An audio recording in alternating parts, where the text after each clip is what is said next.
take you into Delta Force step by step. Hello, dear friends. How are you all doing? I'm Jiujun. All the time, many friends have asked me, wanted me to make a video about game settings. Actually, I didn't care at first. I thought that settings are, everyone can choose according to their preferences. Just choose one that feels comfortable to play. But until a while ago, I helped my good brother who I brought into the game. To complete a daily task, I tried his settings. I just realized why my friend has been playing for so long. And I taught him one-on-one. He still grew, so slowly. And then I slightly adjusted some settings for him. And then he logged in by himself and said, it's really useful. Suddenly he felt that the piece was broken. Okay, so in this video, I will simply share with you my personal game settings. I have actually changed the default settings. Has not changed much. And then all the things are just for reference for my friends. And I hope it can help you all. First of all, let's skip these complicated pages first. Let's start with the most important sound settings. As we all know, Delta Force, especially in the Firestorm mode, we mainly rely on information gap. The way to obtain information is 3 points of seeing and 7 by listening. Listen to locate and capture them,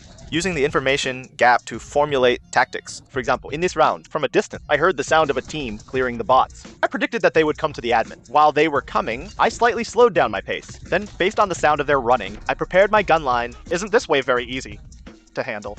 And in the sound settings, I think the most important one is audio. Here is h1.rtf. Here, I'll play a live action clip for you first. You can wear headphones and listen to it a little bit. It's more convenient to understand.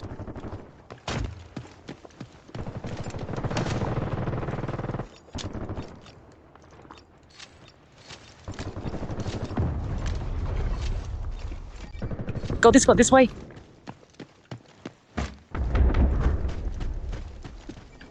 Let's go here, okay? Okay, actually, here, there is a very bizarre operation. As you can see, I clicked for a long time, right? Because at first, I thought there was something wrong with the sound, which sounded very dull. I thought at the time. My output device was not my headphones, but the speaker, so I doubted myself for a moment. I don't know if you have the same feeling as me. I changed the object-based binaural sound to the one I usually use. The sound became much clearer. It became much clearer all of a sudden. In fact, this small change made a big difference. Made my sound localization. Friends who have not been very good at, now can get some basic information.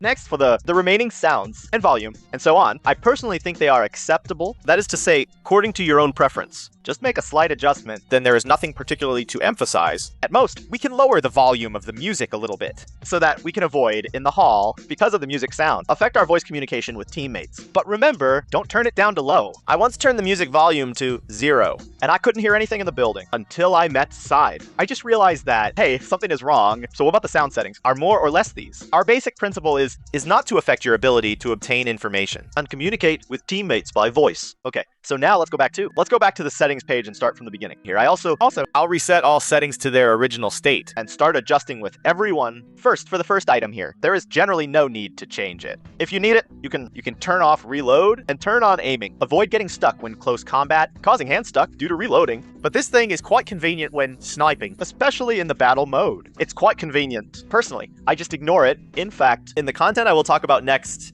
you can understand a thing very well. That is, many settings is actually a double-edged sword. When we get some convenience, we will also lose something. For example, in the control, the key is the automatic air failure. Why do I say it's a double-edged sword? After we turn it on, we can use automatic climbing, easily reach some points that are difficult to reach. This is a very convenient thing, isn't it? But let's imagine that when we are close to the enemy, if we subconsciously press the jump button to avoid the line of fire, but there happens to be a box in front of us, triggering the automatic climbing, what would be the outcome of this situation? Wouldn't it be very embarrassing? So I usually suggest that you guys turn it off. Turn it off, and when we need to jump to some unconventional locations, and turn it on when we need it. And for the hit effect here, I personally suggest choosing the one that differs most, purple. Because for other colors, in the demonstration here, we can find similar colors from the environment. When we hit enemies from a distance, the hit feedback may only be stuck. I hit him, but where the enemy is exactly. I still can't see such a situation happening. Finally, the system section is purely a matter of personal habit. There is nothing that determines life or death. But in the warehouse, I personally think it's a boon for obsessive After adjusting it, it will be very comfortable to organize the warehouse. But for someone like me who is broke all year, my warehouse is cleaner, and I have less Harvard coins than Triangle coins. I still think that I don't have the qualification to say this. Okay. The second page. First is the mouse sensitivity. Here, personal habits need not be explained. After you adjust it, ensuring that your eyes and hands, aiming and tracking are comfortable. Personally, I think the most important one is tactical aiming, which is unlocked after we equip the laser. Another aiming form unlocked, which is more suitable for close. Personally, I recommend set it to share the same key with the aiming key. Then come to the second item, battle, and expand it. In this way, we can see that clicking the right button is normal aiming, and long pressing the right button is a tactical. In this, when we use some high magnification firearm, if someone suddenly appears in front of you, I personally find it very comfortable to use. The remaining quick entry and flashlights. Especially the flashlight. It's also for newbies, a necessary skill for growing from a newbie to a... I recommend binding it to the mouse's side button, which is very practical. It's essential for jump. As for the remaining buttons, I have kept the original buttons. One of the most important is the Q and E probes. The probe button, which is actually a must-have habit, is a must-have habit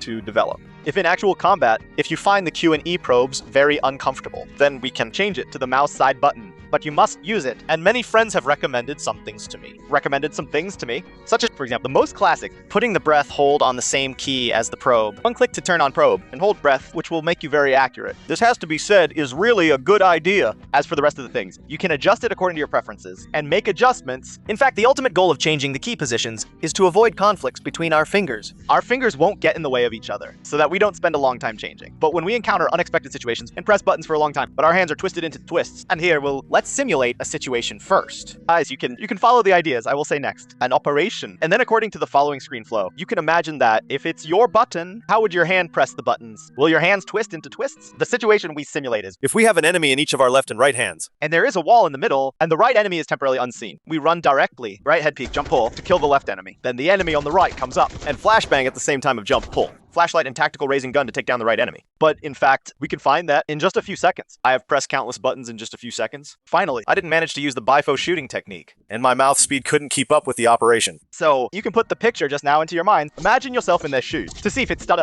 stuck. However, these things are just a thought. The ideas are just for your reference. Anyway, whether my hands are twisted into twists, I think just this explanation, I almost twisted my tongue into a twist. What's next is that here is the controller, because I'm not a controller player myself, so I really have no say. I think the same goes for it depends on personal habits, and adjust similar settings. So I won't say much about it. Then my friends, please understand that on the interface, turn off the backpack and pickup pages to allow us to react quickly when being attacked.